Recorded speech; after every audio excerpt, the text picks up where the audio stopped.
Welcome to the Ignorance is Strength podcast.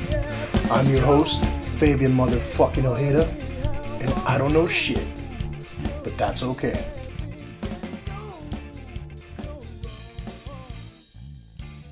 All right, let's get the shit started. Thank you guys for listening to the Ignorance is Strength podcast. Hope you all enjoyed episode number 16 with Coralie Lara.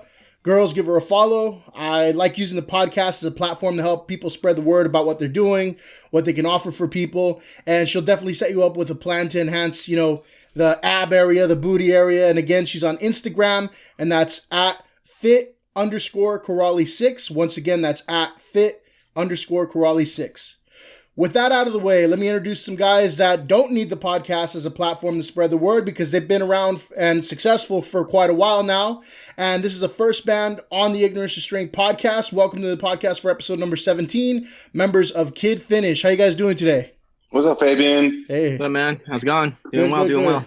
All right, so we got a few of you guys here today. Most of you are here. So we have guitar player Gerard. Hey. We have bass player Bert. Yep. And then lead singer / guitar player, Russ. That's right. I think we're just missing drummer Lloyd and Justin on keyboard, right? Yes, they're very, very busy guys, so unfortunately couldn't be with us today. All right, so we'll go ahead and we'll carry that load for them. Quick rundown of what we got going on today. So we're gonna quickly discuss your history and backstory as a band. We'll talk a little bit about maybe some early success that you all experienced under a different name. We'll talk about the new album and play some music for everyone. And then we'll kind of touch on what's next for the band. So how's that sound? Great. So quick history and backstory. Before we mention anything, I think I met all you guys when I was a bouncer at Carmine's, right? I don't think I threw any of you out. Maybe Gerard? No, never. You had to have thrown Bert out at least once. That's unfortunately that's probably pretty likely, yeah. I think Bert, I know you the least, man, because I don't think I saw you at Carmine's as much. Did you go there as much as the rest of these guys? Nah, probably only a handful of times, I think. Oh, yeah. You had a different daily bar that you went to? Well, I'm one of the only guys who, they all live a lot closer to that area than me. At the time I was living in Orange County still. So. Carmine's isn't worth the drive from Orange County, I'll tell you that. Yeah. That doesn't even exist anymore, so there we go with that. So really quickly, how and when did the band officially form? I know most of you guys went to Alhambra High, right? Is that where most of you met? I know not everybody went there. Yes. So myself, Lloyd, and Justin went to Alhambra High. Mm-hmm. Lloyd and I started the band about 2000. We started playing and learning to play guitar and drums. And throughout our high school, we met Justin and formed Leftover. Okay.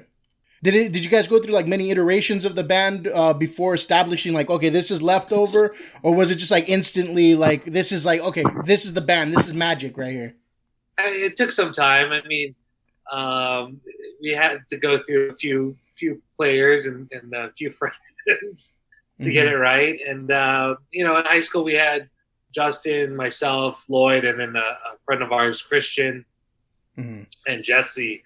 And that really completed Leftover at that time, back in high school, really. Okay. When did Russ and Bert, when did you guys jump on? I joined the band in late 2005. At the time, they were looking for, I guess, a new frontman, lead singer, guitar player. The previous guitar player, singer, I guess had exited the band at that point. They were looking for or trying out replacements, and I was actually referred to them by the previous bass player before Bert. Okay. Who I had known or I had played shows with, not in his band, but my band and his band had played together prior to that. So he kind of knew who I was, and he knew that I wasn't attached to any project at that time. Right. And he had introduced me to I believe Justin first, and then I had met Gerard and Lloyd. But yeah, that was probably late 2005. And then after I joined, we recorded our first EP and kind of hit the ground running at that point. And then Bert, when did you come? I think Bert came in late 2006. So we had a little bit of a falling out with the bass player at the time, which kind of interesting because he's actually the one that introduced me to the guys, and then we ended up having a little bit of a fallout with him. It happens with bands all the time. We it was like coming off of like a big tour. We did a US tour, and sometimes you find out that you just you get along with people, but not as well as you like to, I guess, in a way. And there was a little bit of differences there, so we decided to part ways with him, and then we brought Bert on probably, I want to say like late 2006, like maybe like in October. I think maybe his first show with us was like November 2006, something like that. Yeah, it would have been whenever that tour was over. Because I know that I was chomping at the bit to join this band. Nice. Like I would always make jokes about breaking the other Justin's hands, and then so I could play bass with them. And because like Russ and I were writing that same style of music, we'd like hang out at Russ's apartment every Saturday and write these sappy pop punk songs. You remember Russ? What was that project called? That project was called She Loves That I'm a Drunk. Yeah, that's right.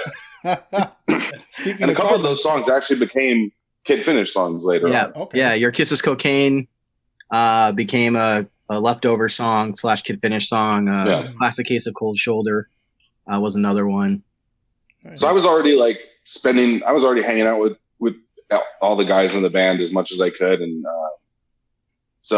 I made it pretty clear to them that like if anything ever happens, I'm ready to play bass for you guys. Nice. And how did you first hear them, Bert? Did I know we didn't have back then like things like streaming like Spotify or something like you had to have the CD or whatever at the time, right? Well, me and Russ go way back. Okay. And, so we were working together, and then he moved to Orange County. He lived like a block away from you. Yeah, like a block away from where I live. And then so Russ is the one who showed me the band, and he's like, "Oh yeah, this is a new band I'm joining." I said to myself, "Damn, I want to join that too. That seems fun." So you talked about a U.S. tour. Where did you guys go? Like, was it mostly like in California, all over the U.S.? Where did that? We went all over. We didn't get a chance to hit the East Coast very hard, but we definitely went past the Chicago point. So we went past the Midwest areas and all the way back, basically all through the southern states, up around, and then going up through the northern states, and then back down into California. We were on the road for 3 or 4 weeks. Okay. So that was actually our first tour too, at that time as a group. So it was a lot of fun. It was a learning experience. It definitely shows you how hard you have to work to do it. It's definitely not easy. But it creates a lot of really good memories, and you learn a lot. I guess you kind of grow up a lot too, doing that kind of thing. I mean, you guys, it was like 2006. You said you guys must have been like 20 years old, something like that, right? So, like, how did you all set that up? I know a lot of young bands, they have the talent, it just a lot of the time it's hard to get like that push start. How did you guys get to that point where you're able to book a tour? Our keyboard player Justin and the previous bass player did most of the promotions and show booking, so they had a nice hand in kind of setting that up. Okay. And it just kind of came to one of those timing was right. We had released our first EP like in May, and it was just one of those things where like, well, let's just do it. So we just did it. So I mean, to answer your question about bands kind of starting out and wanting to do that kind of stuff, I mean, I guess you kind of just have to do it. It's hard, but you have to just say, all right, like you have to take the first step in that direction in order to get it done. It's way easier to do really easy answer to that. It's like, you guys gotta do it, man. Jump in, yeah. But it's a lot easier in your early 20s when you can just pretty much like you have almost zero real responsibilities. Yeah. I mean, I guess at the time, like when you're in your 20s, you're thinking like everything is so magnified, right? But in hindsight, I mean, it's like that's like the perfect time to do it, because as big as you think your personal problems are, they're actually pretty minuscule, like right in hindsight, in the scheme of things, right? So I mean, but going back to answer your question, I would say if any band or any artist has the inkling to go and do something like that, I mean, just do it. I think the hardest part is for people just to put themselves out there and then especially nowadays, it's kind of like that fear of failure. Yep. Right. Yeah. And I know back in the day, like we didn't have that at all. We didn't care. We weren't like your stereotypical rock band, I guess, back then. I mean, you know, like primarily like Asian American for the most part. And, you know, our looks and stuff didn't really fit into the scene, but we're all about the music and all about having a good time and connecting with our listeners and stuff. So that's what we're all about. So, sure. So you mentioned good times, and I imagine at a with your very first tour, there's got to be like a quick story there or something that you could share. Any memories of that first tour that you want to share? I don't know. I think I'm gonna refer to like G or Bert on this one, man. Like I've always been like the serious one in the band, so I was kind of all business. All right. But I know, you know, the guys had some, like we would like not always 100% be together all the time. Like we would go and like take breaks and do our own things or run errands, whatever, while we're like on the road. Like if we had an off day or something. Mm-hmm. So I know that Bert especially probably got into some mischief while he was out there, or G. I do have one. And so I was on this tour as their roadie. I wasn't even in the band yet. Okay. So it was Lubbock, Texas, which is like a little college town. Mm-hmm. First off, we had a day off there, which is nice. Mm-hmm. And then so we're like, okay, let's go to 7-Eleven. We're going to get some beers. All right. Turns out Lubbock, Texas is a dry county. Mm-hmm. So we weren't able, and we had never heard of dry county before. Mm-hmm. So we're like, shit, we have to drive 15 miles down the road to go find a place just to buy like some Coors Light or something. Uh-huh. But that night, it's a college town. So I'm like, okay, I'll help you guys like load in and everything. And then I'm going to go to a bunch of the little bars around here, and I'm going to try to get, you know, some girls and some to come over to the show. Uh-huh. And I brought these two, got them to come back to the venue. And it was right before the guys were getting up to play. Mm-hmm. And they had this confused look on their face because I just sat down at the table with them. And Gerard could hear one of them go, "Wait, he's not in the band?" You got the roadie. Yeah. But that was like the best thing about Bert, though, right? Is that he was going out there and putting himself out there and causing a ruckus for our sake, though. Definitely. Well, it's funny. Everybody thinks tour is like this big party, and there's always drinking and girls, and it's like most of the time, 95% of the time, it's just 5 really smelly dudes in a van. Yeah. Like honestly, that's what it mostly is. Yeah. Uh-huh. Actually, I do remember one story. This actually just came to mind. One time we were when we were on tour, we were in Arizona, staying at a buddy's place, and it was like one of our buddies. We were staying at like his aunt and uncle's house, mm-hmm. and they had a young kid that had like one of those like what do they call, like the little big wheels, like the electronic cars, like a Barbie little car or whatever. Yeah. I remember one of these motherfuckers, dude, like took that shit and they drove it and they ran into the van and put a dent in our van. But the thing is, it wasn't our van, it was a rental, so we had to go and like pop that shit out. Oh man. That was Gerard. Gerard crashed the little mini Escalade. Yeah. That's right, it was an Escalade. Yeah, it was like a little miniature Escalade. That was pretty funny. There's a picture somewhere of G riding around in that thing with a cigarette hanging out of his mouth and a beer in his hand. Gerard, what do you have to say for yourself on that one? Oh man, yeah, that was pretty crazy. We just woke up too. We just woke up. Me and Bert went to go have like a cigarette, and we just saw that Escalade parked in the that mini big wheel Escalade parked in the garage. I'm like, let's take it out for a spin. Sure, was a lot of fun. I mean, a lot of the times, you know, our diet consisted of a cup of noodles and energy drinks. Oof, you know, It wasn't the greatest, but it was a lot of fun. You know, we were fortunate to have like a TV in our van, so that was cool. Got to play video games at the time. The little luxuries there, huh? Yeah. Something to kill time. I do remember one time the guys getting really mad at me because I snore pretty loud. Uh-huh. So Yeah, no one could sleep at night. So you guys, we've been talking about, you guys got started as Leftover, right? When and why did the name change?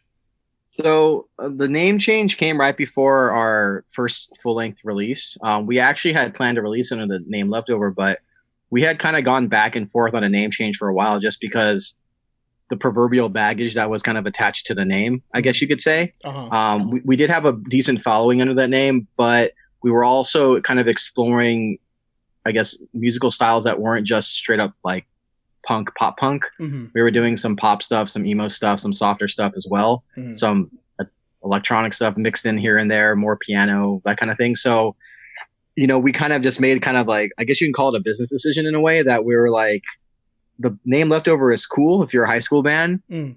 Does it work if like you want to, keep on going for another 10 years or 20 years? And that's probably where like the biggest deciding factor was in it, is that we wanted a name that was a little bit more malleable to like the styles of music that we would play later down the road if we had to. Like if we decided that we were going to be a metal band, I mean, there's nothing wrong with a metal band called Kid Finish,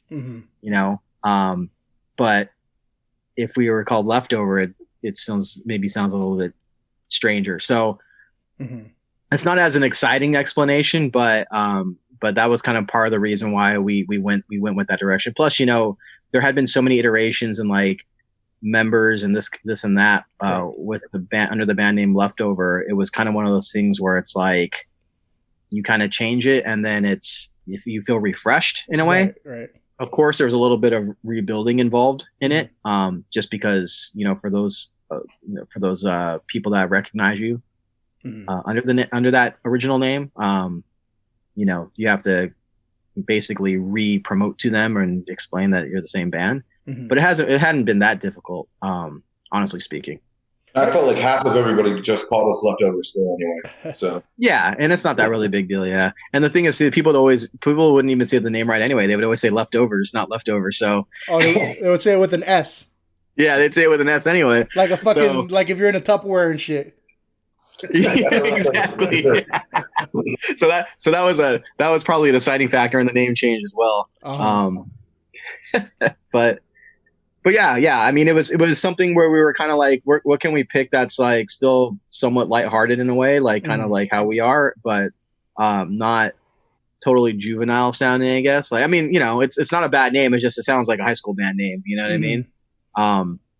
Which isn't, again, there's nothing wrong with it. It's just that we wanted to have the kind of the flexibility to move around, I guess, if we had to. Yeah. What is Kid Finish? Is there like a deeper meaning to it, or is it just something you guys put together? So I can explain this again. So a long time ago, when I was in high school, I was in a band called Overlooked. And we were actually a fairly popular local band. We played with like a number of the Drive-Thru Records bands back in the day, like Starting Line, Finch, New Found Glory, and bands like Rufio and that kind of thing back in the day. And we actually had come to a point where we actually thought about changing the name, but we before we did, we actually ended up signing to a small local record label called Skunk Ape Records out of Whittier, California. It was so small, in fact, that basically we signed our contracts at like the local Kinko's off of Whittier Boulevard. I don't know if that Kinko's is still there or not, but in any case, when we were there at the Kinko's, my drummer at the time, Brian, he saw this like sign in the Kinko's for like a type of paper design called Kid Finish, and he's like, "Oh, that'd be a really cool band name. Like that's kind of funny." Yeah. And this was like back in like 2002, and it actually kind of stuck with me. It kind of like resurfaced like, years later, 5 years later, basically thinking like, oh, that's actually not a bad band name. But we actually did look at a bunch of different band names before landing on that. But that's kind of like the story behind where that came from.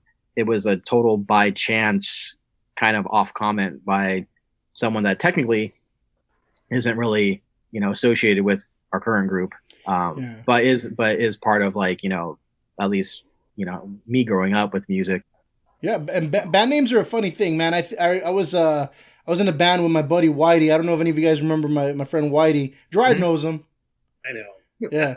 But we were in a band and we didn't have a name. And one day he comes up with the name Rest Assured. I'm like, oh, that's kind of all right. I guess I can work with that, you know. But everybody was wondering like, where the hell did that come from, right? And one day somebody sends me a picture of in the restroom, you know, of all things, the toilet seat cover dispenser, and it says Rest Assured on it. I'm like, that motherfucker. Like, we're fucking over here, you know, sanitary products and shit, you know? Well, I mean, that's the thing, right? It kind of, a lot of times they just come out of nowhere. Yeah. I don't know if it was, you know, something that he did on purpose or subconsciously, but we became toilet seat covers, but I was all right with that. There could be worse things, right? It's all good. Yeah. So you guys definitely had a lot of success early on, you know, a lot of popularity. I think from what I saw, I think you guys took advantage of social media very early on, right? And in kind of its infancy. I know you guys had a strong MySpace presence. I remember you guys being on there. But also, I think I remember like the whole Techno Boy Justin thing. Did that play a role into your guys' popularity as well, do you think? Oh, yeah. Yeah, it played a huge role. Mm-hmm. Yeah. I mean, yeah, going back to the MySpace thing, my MySpace actually was a great platform for bands in general, and it served us very, very well. That's primarily how we kind of built our fan base. Mm-hmm. And then when YouTube came out, Justin actually, I don't know if it was his idea or we had two Justins in our band at the time. I don't know if it was our keyboard player's idea or the bass player's idea at the time, but they actually released one of the first viral videos for YouTube. I don't know if you can find it on like a list anywhere, but it actually went viral so early on that actually Justin was interviewed by USA Today. Wow. This was back in like 2006, and it was for the Barbie girl video that he had done. And yeah, I mean, it's just hijinks. I mean, but that's kind of like how our band was. I mean, we kind of just didn't care, you know, and it's really good. At the time, we didn't think it would be like a marketing thing, but it was, you know, the Barbie girl one was the one that got popular, but he had done it to all the songs on our EP, and then kind of like, you know, we edited them and then put, you know, kind of like an end card on there with like, you know, out now with like with the CD cover and all that, and that was kind of like almost like one of the first iterations of like a quote unquote sponsored video on YouTube in a way, even though we're kind of like adverting our own music. But yeah, I mean, no one was using YouTube in that way back then. Yeah. I just checked on that video. 13 million views. Yeah. But that's insane. Holy shit. Yeah. Of lip syncing to Barbie girl in your underwear or silver shorts. Yeah, it's really funny. It's especially funny that people still remember that video too. Yeah, you know? So many years later. Yeah. Yeah. Kind of crazy. But that all helped you gain a following and everything. I remember even my little sister knew who you guys were, and I thought that was kind of weird. You know, it was like I wasn't very big into social media at the time, but you know, I saw her checking you guys out on MySpace, and I was like, oh, that's Lloyd and Justin and Gerard, because you know I knew them the most, and I'm like, I know them. They're at the bar last night. So she kind of like, you know, she tripped out. She's like, you know them? I'm like, yeah. You know, like I didn't realize, you know, the reach of social media at the time, and how my little sister, who, you know, she's just some random high school kid at the time, you know, she knew who you guys were, and I don't know. I thought that was different. You know what I'm saying? MySpace was it back then. I mean, I remember we had this little, I could tell this story now. It's been so many years later. We had this little, I think Russ might have found it, but we had this little app that let us add tons of people at once. And we put a little message in there, and like you could search by people who liked Fall Out Boy, right? And then you could send messages to all these people. Hey, you know, if you like Fall Out Boy, you'll probably like Kid Finish. You know, drop us a like or a follow. I can't even remember if it was likes or follows. Ad. It was an ad. Oh, it was just an ad. Yeah. Yeah. And so like, I would run that thing for like 2 hours a day and just, you know, get tons of fans that way, or people would come from Justin's video. So we were pretty on it. Yeah. That was before all the privacy laws. Yeah, exactly. Can't do that anymore. No. But hey, you know, that's how bands were spreading the word back then. And I think that's why the scene back then, I mean, any music scene, not just like the, you know, when we say scene, we don't just mean like the punk rock emo scene, but just the music scene in general was so vibrant because, you know, local bands and local groups and local artists like had, I feel, way more tools back then, you know, like I guess like ground level tools than they do now, you know? Yeah. I mean, even, you know, with my little band with my friend Whitey, we were able to book a bunch of shows on MySpace. That thing was a shit, man. I was sorry to see it go, you know? Yeah. Yeah, me too. Yeah. And then they sold out.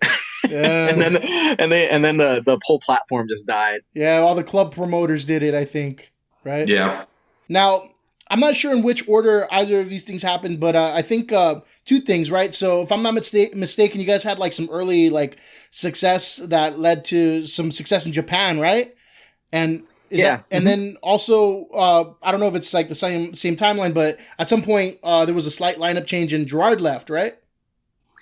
So so in 2007, 2008, we were actually hitting our stride pretty well. Basically we had toured, then Bert joined, and then right after Bert joined, we started working on our full-length release. Pretty much like Bert joined, I think like October of 2006, and then like February 2007, we were in the studio recording our record. We released that record in I think like August of 2007, and it did really, really well, and we were playing shows like all the time, and it grabbed the attention of a record label in Japan called Radtone Records, which is a subsidiary of this bigger company. It's actually one of the largest companies in Japan called Media Factory. Media Factory, they at the time they're actually the ones that own the Pokemon IP. So huge company, and we released our full length with them in Japan in 2008. So we were riding. There was a pretty good like 3-4 year high that we were kind of riding with our music, playing all the time, and with the release, and just like, you know, the scene was very, very strong back then. In terms of when talking about Gerard's departure, I'll let him touch into that, but I think that was 2009 or 10, somewhere around there. But anyway, I'll let him kind of talk about that. All right. But yeah, they didn't really happen the same time. The whole Japan thing started back in right after we did the release, and then a couple of years later is when there were some lineup changes. Okay. You know, like I love playing music, and I love playing with the guys, and growing up, you find other things that you love, and my professional career was getting more momentum as well. And I kind of had to make a choice. As much as I love being with them, I made a professional choice to you know, start adulting and getting a job, or, you know, just running the restaurants and doing all that. But I wasn't never too far. I would always try to hang out with the band, even with the new player, Nick, who replaced me. I would try to hang out, you know, watch their shows as much as I could, or go in the studio and just watch Russ work. I wouldn't, you know, just hang out and just be a part of whatever they were doing as much as I could. But I really did just take a hiatus and a back seat to Kid Finish at the time. Yeah, I mean, there was never any hard feelings about it. Right. And the restaurant business is not really conducive to like being in a band, you know, because we need to play a show on Friday night. Oh, well, that's also my biggest night to be at work. So, and at that point, I mean, the commitment was pretty strong. We were practicing at least once a week, if not twice. And then there was almost always a show on the weekend. So it was like 3 nights at least out of the week. You had to be, you know, that's what Kid Finish was working with. So it was totally understandable that G had to walk away. For sure. And, you know, after Gerard's departure, I think I remember seeing that you guys were on Warped Tour, right? How did you all land that, and what was that experience like? Yeah, so after G's departure, I mean, we actually kind of, as a band, had a pretty lengthy talk about next steps of whether or not we should replace him. And that's when we brought in our Nick, and I can't even remember how we found Nick. Was Lloyd knew Nick? Maybe I don't know.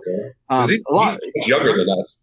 Yeah, he's a lot younger than us, and but he was a good dude, and he kind of came in the band knowing that kind of like he was going to be in the band, but it was, I wouldn't say it was like, it was more than a fill-in position for him, but I think he knew that, hey, if G ever wanted to come back, then that door would be open. So but he was a really good addition to have, because we did talk about, well, maybe we just move forward as a 4-piece, but it was just kind of a difficult thing, just because of what we wanted to do with the music. And he did have some good input. So we actually did release an album that he recorded on. The album, What You Break, We Rebuild, was actually, he was a part of that record. We released that one in 2011. Okay. And he stayed with the band probably until early 2012, I want to say. And then he wanted to pursue, and then G actually was open to coming back. And then he kind of like thought it was the right time or good timing, because he was kind of pursuing like DJing gigs. Got it. And he had some pretty good success with that as well after he left the band. So basically the timing kind of worked out where it was like, hey, you can go off and do this. G's thinking about coming back. And then through Bert, we got to do a few dates on Warped Tour, which was awesome. And then G kind of came back in the fold. Obviously, he had to learn like a whole record, because he was in the studio sessions. He did some backup vocals and whatnot, but he wasn't in like the writing process. So he had to actually go through and actually have to learn all the songs that he didn't know from before. So there was basically a lot of work on his plate to do that. But I mean, we pulled it off. So it was cool. It was good to have him back. How was the whole Warped Tour experience for you guys that were in the band at the time? I had a lot of fun. I think we all had a pretty good time. I mean, it's really intense. Like you have to be at the place by 7, 8 in the morning, 9 in the morning, like super early. It's extremely hot. It's in the middle of summer. You can't just like drive up and unload your gear. You have to unload your gear and usually drag it through this, the entire venue. Yeah. And then so we were on it with the California Amateur Skateboard League. So they had like a booth with like a ramp that they set up, and that's where we played. Okay. And that's how we got the gig to do a couple of the SoCal dates. But even just those dates, my fiance just did Warped Tour. She did the whole thing a few years ago. And man, I don't know how someone does it for almost 2 months, because I was so exhausted after the 4 days that we did it. Yeah, for sure. Yeah, I did security for a lot of those shows, like all the California ones, and it's a bitch, man. Being out there is hot, and you get all kinds of dust up your nose and everything. A lot of people don't realize you're the first one there and you're the last ones to leave. Yeah, I was gonna say, like, if you're like one of like the 10 headliners, like it's a pretty good deal. But every other band besides that, if you're not like on like the van sponsored tour buses and like the main stages and stuff, I mean, you're basically vanning it from show to show. Just like any other tour. Right. You got to get there super early so security can let you in. You got to unload all your gear. It's got to sit somewhere. Even if you play at like 4 p.m., you got to get there at like 6, 7 o'clock in the morning. So it's work. For sure, it's work. Pretty hectic, yeah. It's work. All right, so shifting gears slightly. How would you guys describe your sound to someone who's never heard you before? Like, who influenced you? I know you guys have like a pop punk thing going on for sure. But how would you describe your sound? I would say we're kind of a mix between like Newfound Glory and Motion City Soundtrack. Okay. With some, pop and emo stuff thrown in there.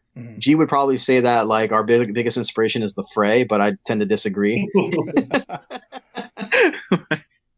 But yeah, I mean, I don't know. I would say like we're like, pop, punk, pop alternative. Definitely more on the pop side. But we have our roots in the pop punk scene for sure. Nice. I think that sums it up. I call it I just call it synth punk. We're fluffy core. Yeah. Pop core. I don't know. There's so many weird bad names, and I'm sure there's like somebody on YouTube will probably have the perfect name for what they would call our style of music. Neon punk. Yeah, I've always just called it pop punk. It is what it is. Or like maybe like video game rock, huh? Some of the songs. There you go. Yeah. There you go. Gerard, what's your take? What do you think our sound is? I think we all loved Blink-182 growing up, and Green Day, and a lot of those bands, and just adding that other element of keys and synth. So yeah, hardcore pop. Hardcore pop. Hardcore pop. Yeah. Would you guys say you have like any surprising influences? Like, for example, the Colombian singer like Juanes, right? I remember I used to listen to him a lot, and I was very surprised to hear that one of his biggest influences was Metallica. I'm like, the fuck? I'm like, it doesn't sound anything like Metallica. But if you listen to some of the solos he plays, I'm like, okay, I can hear it now, right? But would you guys say you have any influences that people would be surprised to hear that influence your sound? I think for me, pretty much every album, except for this new one, but pretty much every album has a slap bass part. And that's because I'm a huge Red Hot Chili Peppers fan. I'm a big fan of Flea. Mm-hmm. So I would always be looking for little opportunities to incorporate that into a punk song, because it just, I don't know, I think that's the coolest shit ever. Yeah. So maybe that's surprising to people. For sure. Yeah, no one does it. Then no one does it. It's weird. Maybe there's a reason for that. I think it sounds good. I like it too. Yeah, I like a lot of the bass on there. That's one of the things I noticed. I think on on the song "Someone Else," a lot of good bass on there. It's definitely groovier. Yeah, for sure. But yeah, I mean, you guys mentioned that pop punk is probably the sound to that you most closely identify with. That sound was huge in like the early 2000s, right? And it seems like every 15, 20 years or so, you experience kind of like a nostalgic resurgence of music. And it's kind of like that time again now, right? I think it's time to bring it back. It's either, pop punk or Limp Bizkit, right? For sure. I mean, like, rap emo is like getting really big right now, right? I was just about to say, I've been kind of going into the rabbit hole of listening to these like SoundCloud emo rappers. Mm-hmm. Yeah.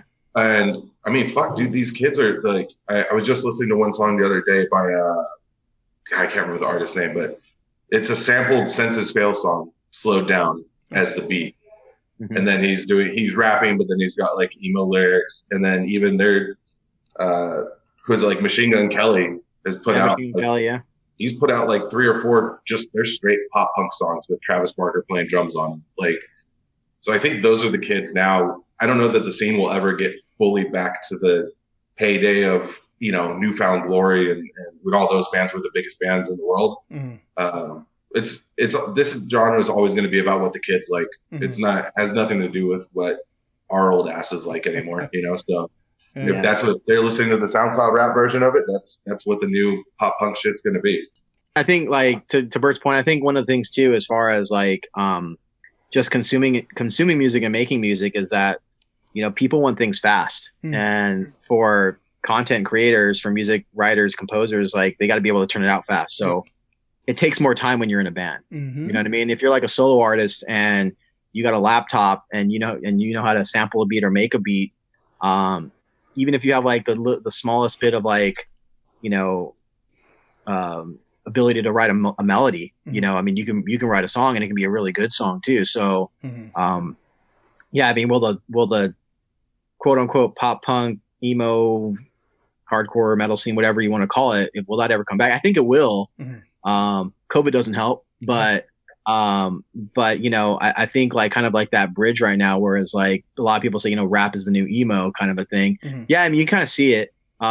People aren't getting sleeves anymore; they're just getting it on their face. This is a little bit different, It's all so. Yeah, I truly believe things are cyclical for sure. Definitely cyclical. Like things come back around, but it's good. It's good for the music scene because I think people revisit it, and especially for people like as we kind of get older, if I hear something that's like influenced by a style of music I used to play, like when I was in my early 20s or even high school, I'd be like, oh shit, that's cool. Like it's cool. It comes back, Most it makes all the sense in the world too, right? Like almost every kid in America has like a laptop now or something. Mm-hmm. And I mean, God, it's expensive to buy all of the musical instruments and to book rehearsal space. Mm-hmm. And then you have to like learn your instrument. Yeah, you gotta learn how to play it.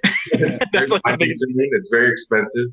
So now if you have any sort of musical talent, you can just get it all at your fingertips on a laptop, and it makes total sense that's why kids are doing it now rather than like Mm-hmm. meeting up in their garages to play music, Mm-hmm.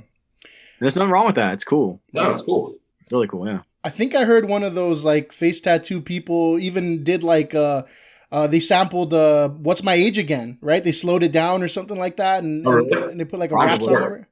That'd Right. be cool. Yeah, Probably. I haven't heard it, but I could see it for sure. yeah. But you mentioned, people want that instant gratification, like new music, new music, new music. I think I was just reading today, the CEO of Spotify said like, hey, bands, putting out music every 3 to 4 years is not doing you any favors financially, right? You have to crank out the music constantly, but it's hard to do it when you got to write new songs, For sure. But yeah, that's kind of like the world we're living in for sure, very good point made. It makes sense. I mean, gosh, I'll fully admit I barely listen to full albums anymore. I mean, why? On Spotify I can pick and choose and then make a playlist, and now I'm listening to all the bangers. I don't have to waste any time with anything that I deem to be filler. Mm-hmm. So it's actually I play in a band right now called Upper Downer, and we're just about to record a full-length record when all this hit. But it's actually been kind of good because now I think what we're going to do is we're just going to go in the studio. We're going to record 8 to 10 songs, and we're going to release one a month. Okay. And we can do a whole new music video behind each one. We can whole new branding, and that gives us 8 to 10 months of content, which is much more important. And it keeps it can keep your fan base engaged constantly. Right. So different strategy. So that's kind of what we were doing with the rollout of this one too, just putting the songs out there one by one. Mm-hmm. Yeah, we definitely discussed it because we had everything recorded and it was kind of like, hey, do you guys want to release this as a full length or do you guys want to release this as like just singles? Mm-hmm. And yeah, I mean, kind of like what Bert's saying. I mean, you could have released as a full length, which we ended up doing just because we hadn't released anything in a long time, and this was almost kind of like a passion project at this point. But I mean, yeah, from a business strategic standpoint, if we were going to take that road, we probably would have released like one song every 3 months or something like that. Then you basically can spread the album out across a few years, and which is kind of actually what One Republic is doing right now.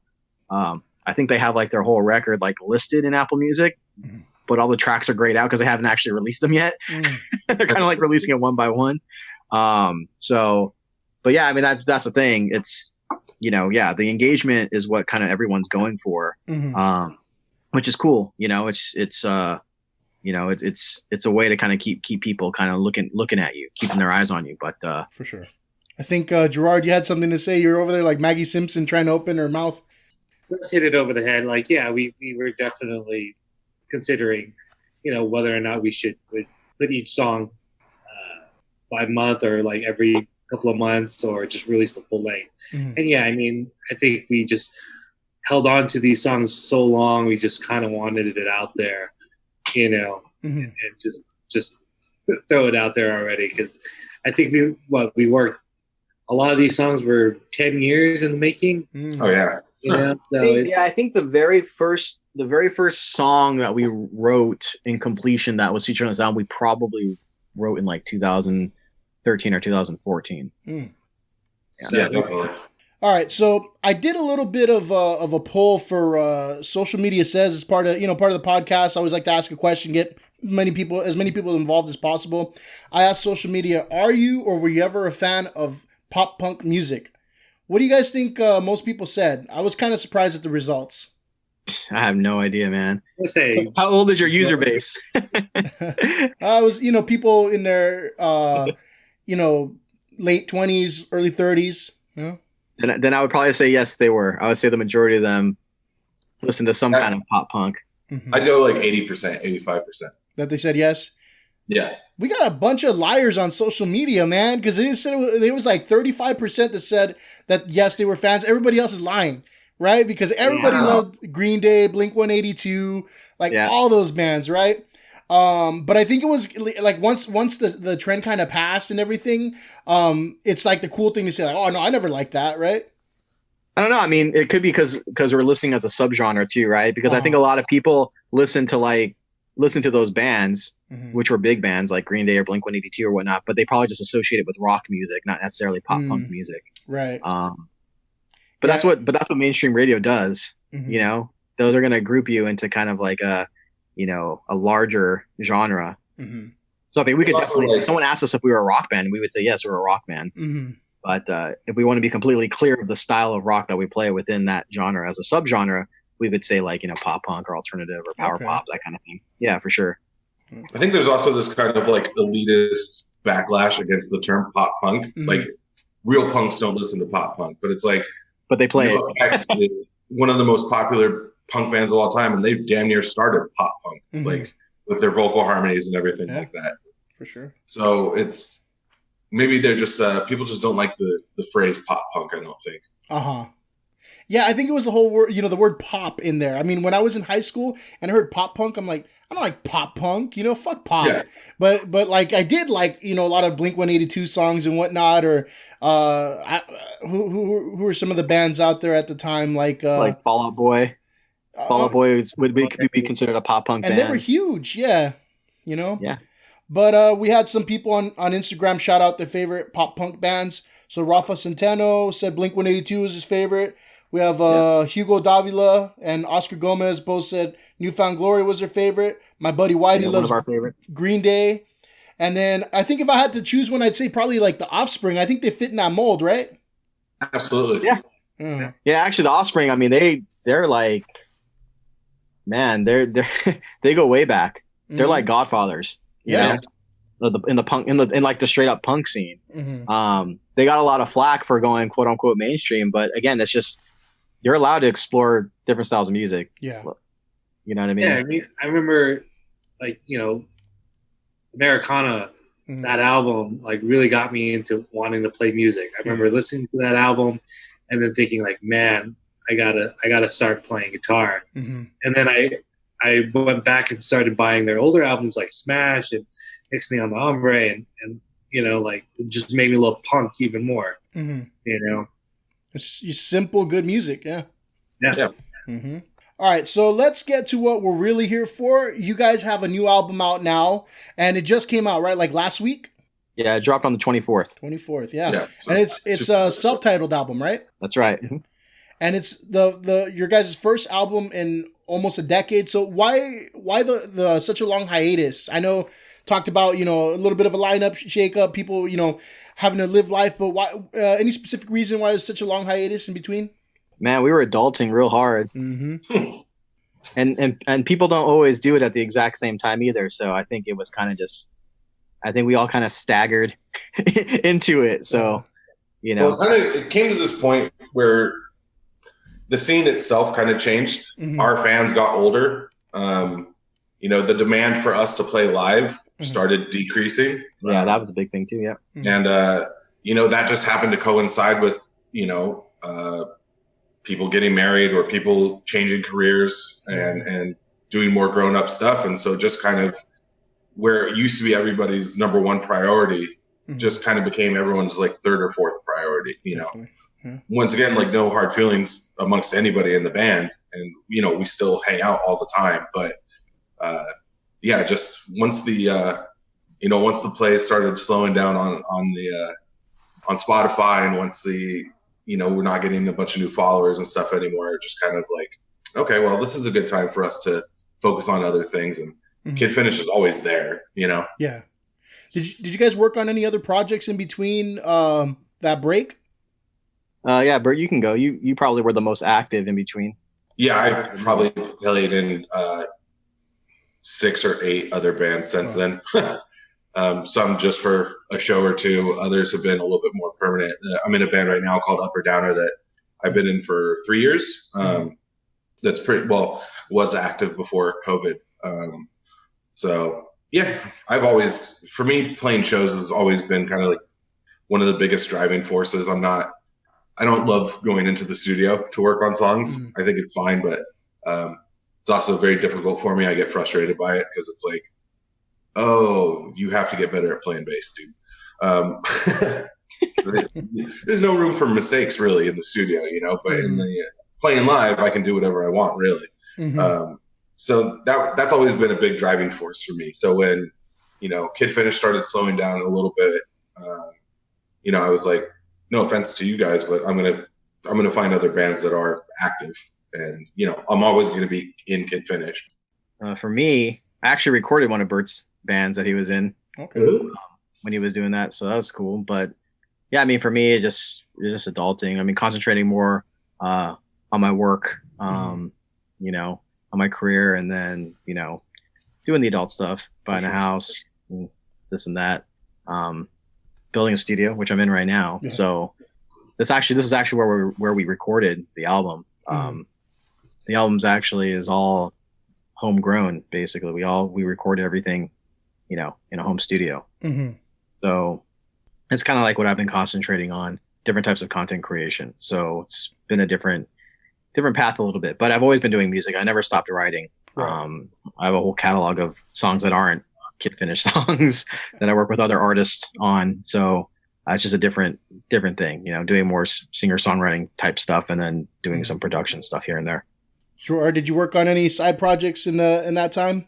I didn't. I focused a lot mainly on work and promoting the restaurant and trying to save the restaurant as much as I can. I mean, especially with COVID and everything. Luckily, we're still hanging on and still serving as best as we can. Hopefully, we come out on the other side of it. It looks pretty good. Other than that, music-wise, it just started my collection of records. So. New influences, right? Yeah, new influences. So that's good. Yeah. I can't speak for Lloyd or Justin, but I know Lloyd was doing. He was playing at a wedding band. He did a cover band. So he's always been active musically and working at a music college. So he's always around it 24/7. Justin. He did the DJ thing for a few years. Yeah, Justin was doing the DJ thing for a few years. He's been really successful at his career, working as an electrician and building the stadium. So I know he's been pretty crazy at SoFi, and so we're pretty proud of him for that. Yeah, that's a big project there, man. I know it's Crazy. So, from the beginning of your days as Leftover to some of your other albums and to now, would you say that you guys' sound has kind of changed, or has it more stayed the same? What would you say about that? I think the sound has gotten a little mature. I know that what we write about is definitely a lot different. That's definitely. I mean, it's like anything, life experiences and whatnot. And but I'll let Russ kind of. I don't know. I feel like this latest record was almost like a little bit of a return to form for us. I think the record we released in 2011 was a lot more serious in tone. A lot, what's it called? Like thicker or ballsy, I guess you can say, in tone, like heavier, I guess. Okay. And a little bit more down tempo. This one, it's almost like we kind of went back to our roots. I know that for the songs that I was writing on this record, I really kind of just didn't want to write any particular style, I guess you can say. Like, obviously it fits within the genre, but I didn't consciously go like, oh, I want to write this kind of song. Right. I think for the album that we did in 2011, I think because of the shift in the scene, we were kind of like, we need to sound a little bit heavier. Bands like Paramore and like Coheed and Cambria and those kinds of bands were like still big, like in the 2010, 2011 era. And they're a lot more like radio pop. I guess you could say a radio rock, like All Time Low, Boys Like Girls, those kinds of bands. Right. So we kind of wrote in that vein for that record. But this one, I mean, there's no reference. This one, it's not like there is no scene to reference in terms of how you're going to get slotted. Right. You know what I mean? Into like a playlist, for example. So I just kind of treated every song as its individual thing. It wasn't like this song has to connect to this song, or this song has to sound like this song, or this is organic. going to, this one's going too far away from this. It was just kind of like, hey, let's just write it. If it sounds good, it sounds good. If it doesn't, it doesn't. And then honestly speaking, for this record, I mean, we have 12 tracks, but I mean, we probably sat in the studio and probably wrote about 25 songs and about 12 of them made it. So there's actually a lot of other songs that are like kind of different styles. Like we have one that's like very like, I don't want to say funk, but it's like more like that pop funk feel, like kind of like Head Automatica. Like we have one like that we actually didn't end up recording, but it's there. We just, we couldn't glue it together, I guess, or complete it in a way that we wanted to. So yeah, I mean, there's other things out there that we just kind of had left. Yeah, it's definitely. I think it's this is exactly what I would expect a Kid Finish record to sound like 10 years later. Mm-hmm. Like, there's definitely a lot of our roots in there, and then there's some really new, grown up shit, and then I think this is probably an all-time low for songs that are about girls. Mm. For sure, because we're all married and engaged now, and so it's not really what we sing about. And I'm actually was really glad to listen to Russ's lyrics and be like, okay, because it would be really, it's one thing to be singing about girls when you're in your 20s and stuff, but like now it's almost creepy if every song was about trying to get clicks. So yeah, I love the record though. I think it's like exactly what I would expect us to sound like at this point in our lives. All right, so we're going to go ahead and play some of the music for the listeners, give them a taste of what you sound like. I know we talked about it a little bit before recording the podcast. Singles aren't really a thing anymore. I'm kind of like an old school dork about it. I'm like, do you guys have a single I can play? Right? But what we'll do is we'll start off. I'll play the song Deja Vu for the listeners. And then at the end of the show, after the outro, I'll play a couple more songs. I'll play Someone Else and Mustachio in that order after the outro. So let's go ahead and play Deja Vu.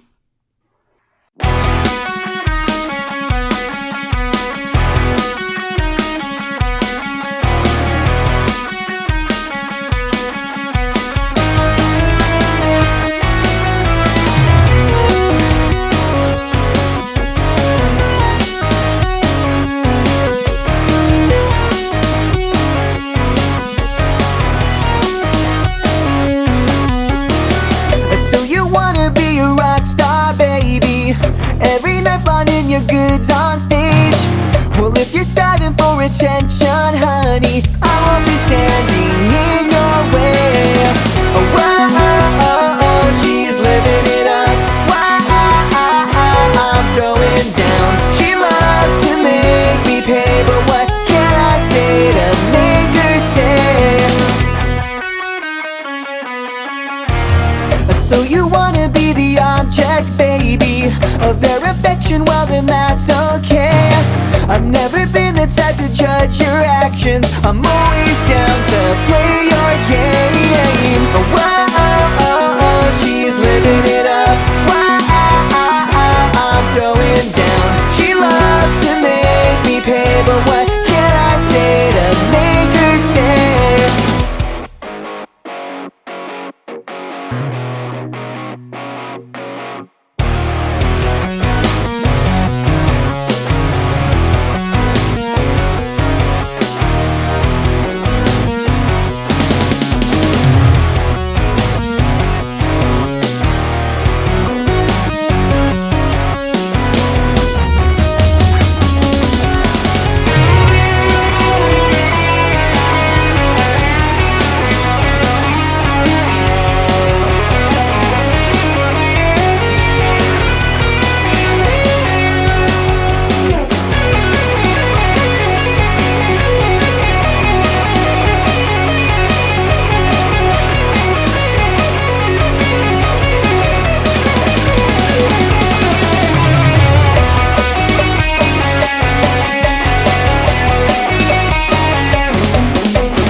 All right, so that was Deja Vu by Kid Finish. So if you guys, can you guys discuss that song a little bit? Like, maybe what's it about? What's the tone? What's the vibe?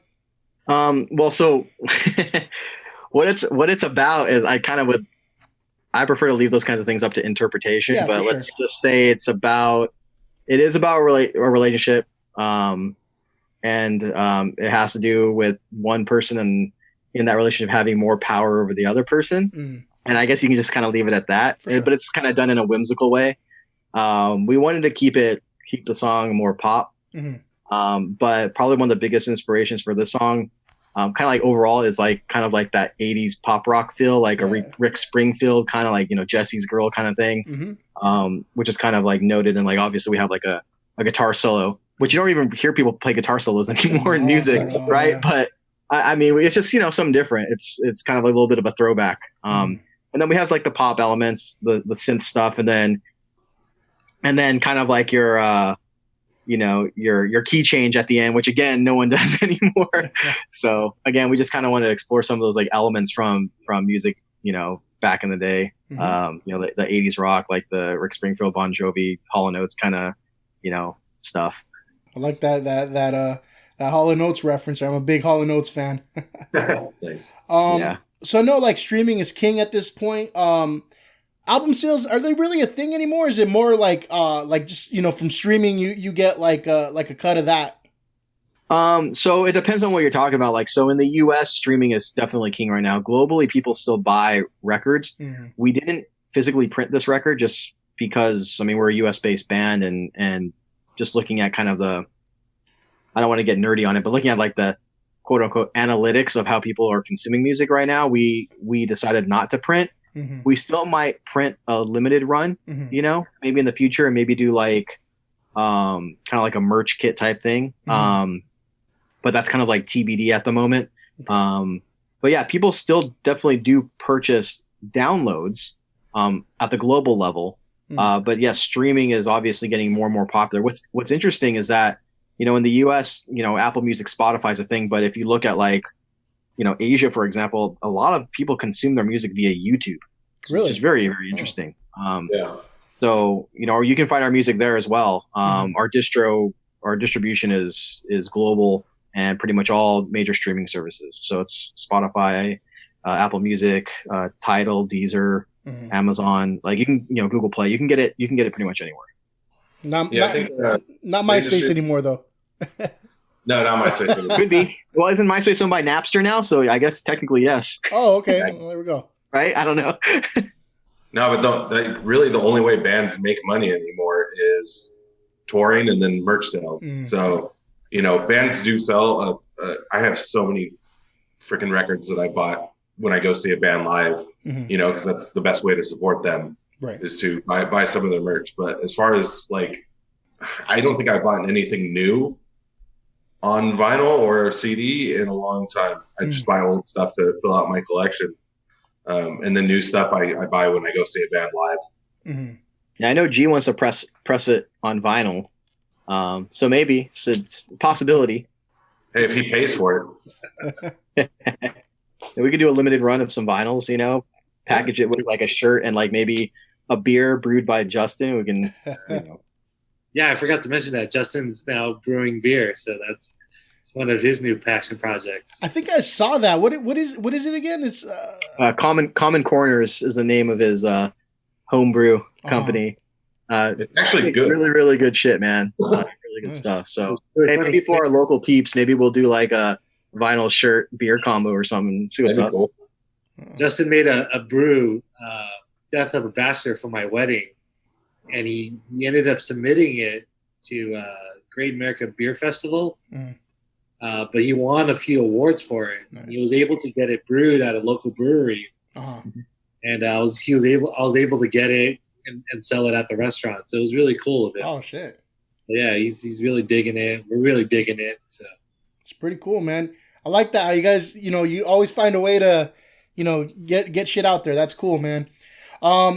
What's next for Kid Finish? I know pandemic has changed a lot for musicians and performers, amongst a lot of other people, but in a perfect non-quarantine world, what's in the works for you all? More new music, live shows? if there wasn't a pandemic, I think we would try to play a live show. Mm-hmm. I mean, the scene is a little different Mm-hmm. than it was before, but you know, playing live is always a lot of fun. Yeah. That's something that we would have done. Mm-hmm. Other than that, it's, trying to make a music video isn't very easy right now either. Mm-hmm. So maybe band pictures. It's tough to say.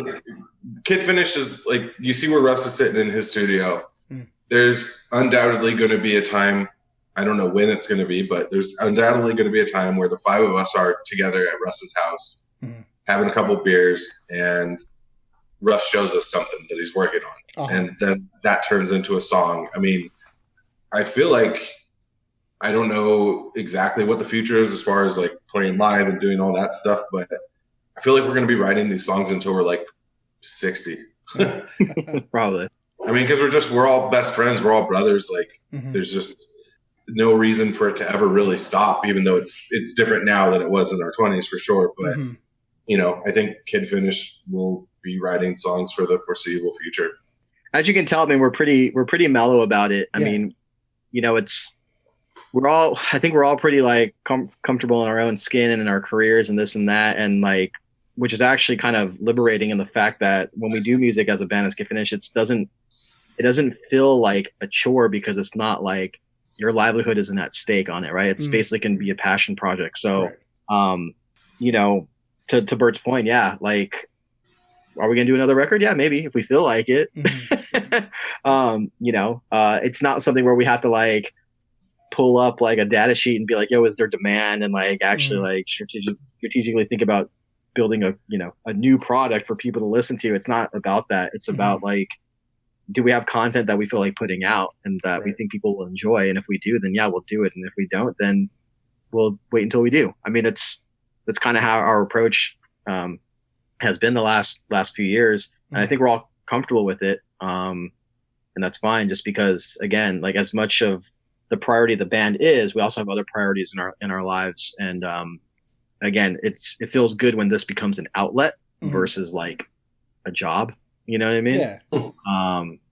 Now, obviously, there's other artists out there that probably won't agree with me with it, because everyone wants to monetize what they do, and rightfully so, they should. But just for where we are, just personally where we are, I think we're kind of like all on the same page on that. Bert's going to continue to do stuff with his band, and there's probably a little bit more of a business structure there. Obviously, they're passionate, but there's going to be a little bit more of a structure there. And then, G's going to be running his restaurants, and when he finds time to do stuff, he's going to be able to come in, like, write music, and play and that kind of thing.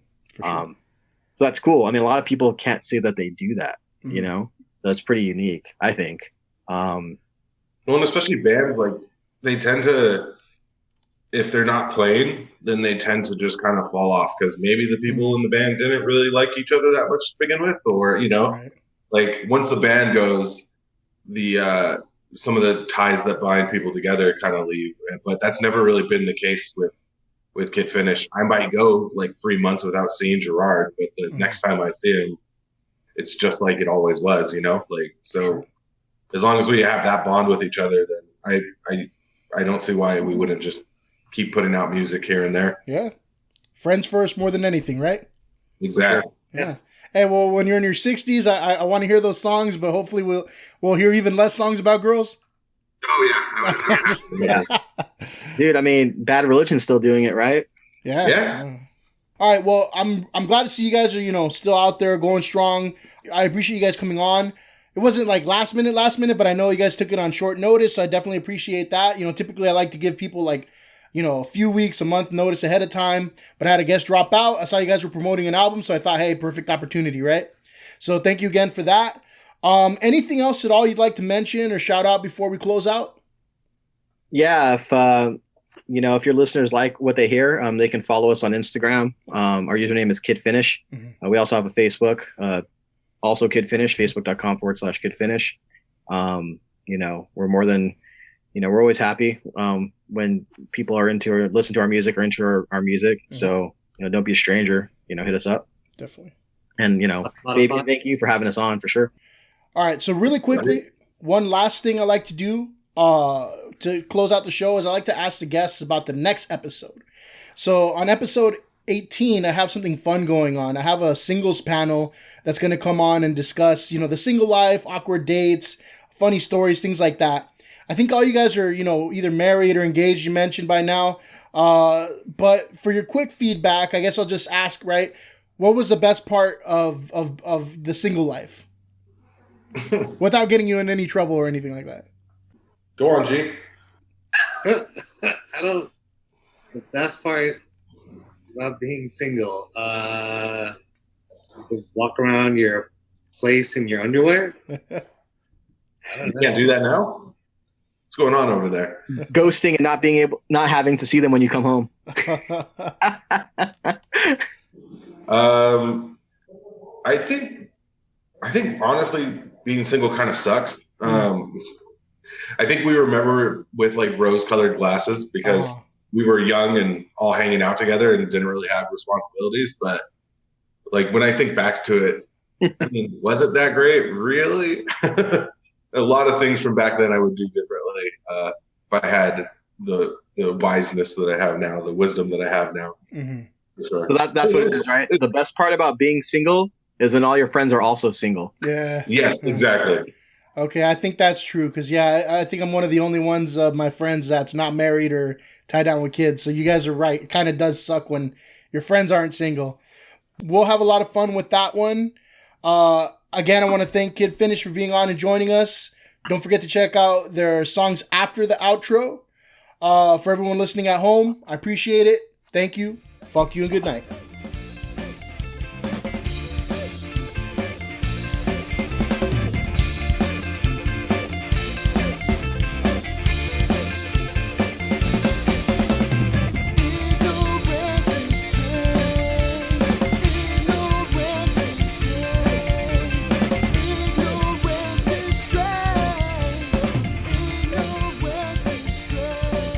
Subscribe to the Ignorance is Strength podcast on Spotify, Apple Podcasts, and Google Podcasts. Like, follow, and share on Facebook and Instagram at Ignorance is Strength Podcast and on Twitter at The Ignorance Pod.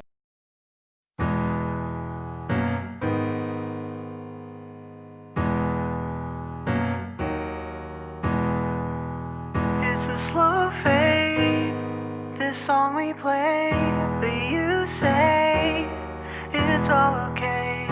I feel her eyes wondering, it must be him. You say you wanna leave this town, 'cause you fell in love with someone else. I can't hide my feelings now. I thought I fell in love with someone else.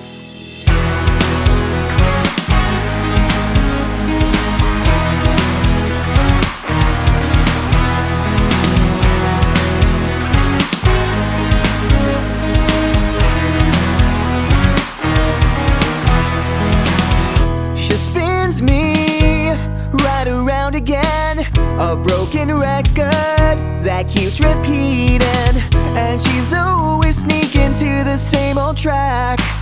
When she's not on the floor, she's on her back, and the way she moves throws my timing off.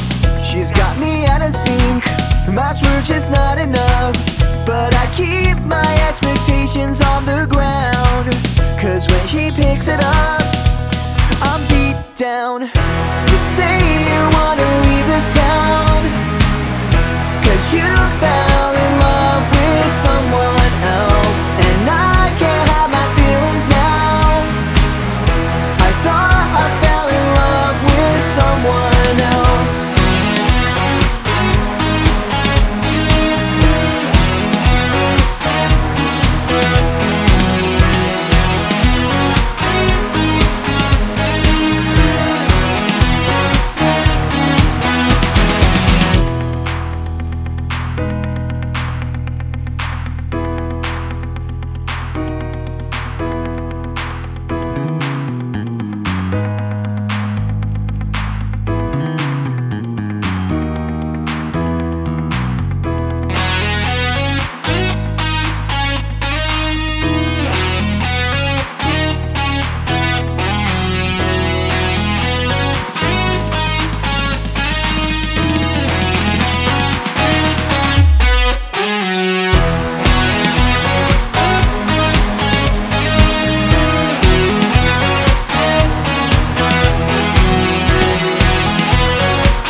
wish I fell in love with someone else.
Acceptance disappeared to the latest trend.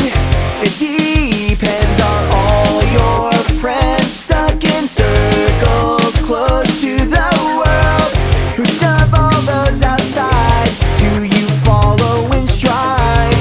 'Cause it's such a shame, this self-righteous acclaim. Salute your would-be friends, even if it's freezing.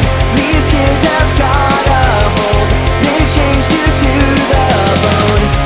And when all is done and said, they're out to burn you again.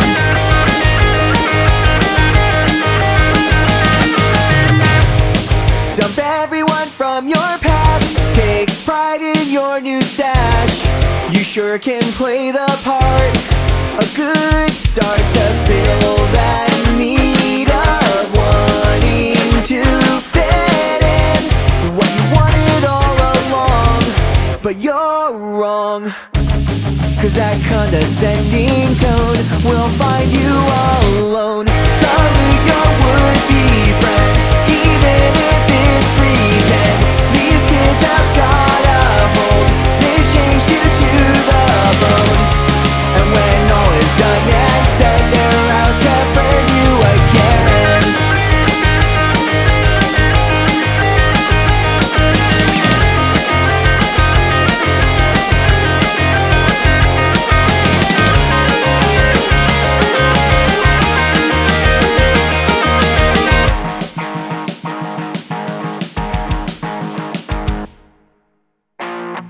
But you're so afraid of showing yourself.